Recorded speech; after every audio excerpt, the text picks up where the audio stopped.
Good morning. So when I was younger, I used to really like this show called Sailor Moon. Yes, and she was a superhero, and she would have these really cool, transformation scenes where she would, fly around, and there would be ribbons and feathers, and she would transform from Usagi Tsukino into Sailor Moon. And why I'm telling you this today is not because I like superheroes and strong female characters, but because that's true. But it's because I think it kind of reminds me of the Transfiguration story this morning. Now, Jesus doesn't get, muscles and a cape, but he becomes glowing and holy. Maybe we weren't there. He might have, but he becomes very holy. And we call it the Transfiguration story because it's very special.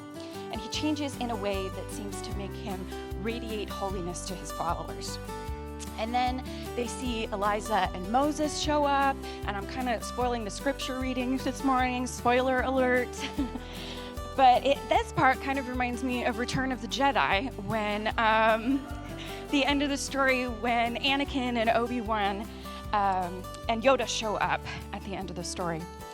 But unlike Return of the Jedi, Peter and Jesus' followers, they get pretty confused, unlike Return of the Jedi. So they're thinking, these guys are going to stay. We need to make them a place to stay tonight. They're going to have a sleepover.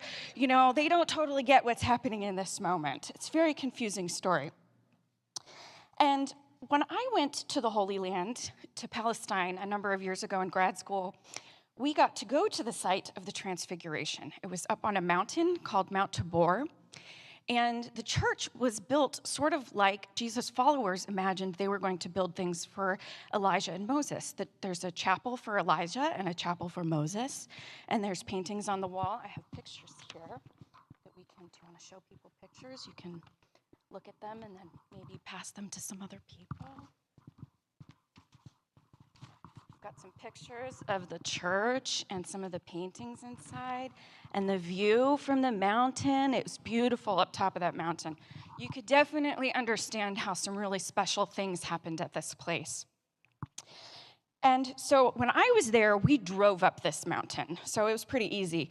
But Jesus and his followers would have had to walk up this mountain in sandals, and it would have been really hard, and they probably would have been really tired and really sweaty.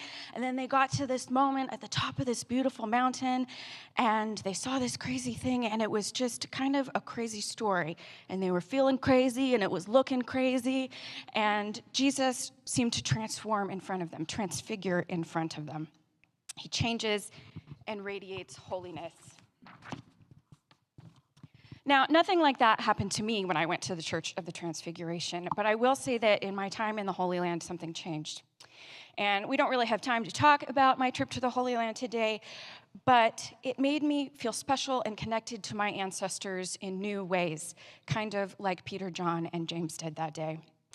The moment with the connection with the past also becomes a moment of change and living into the future.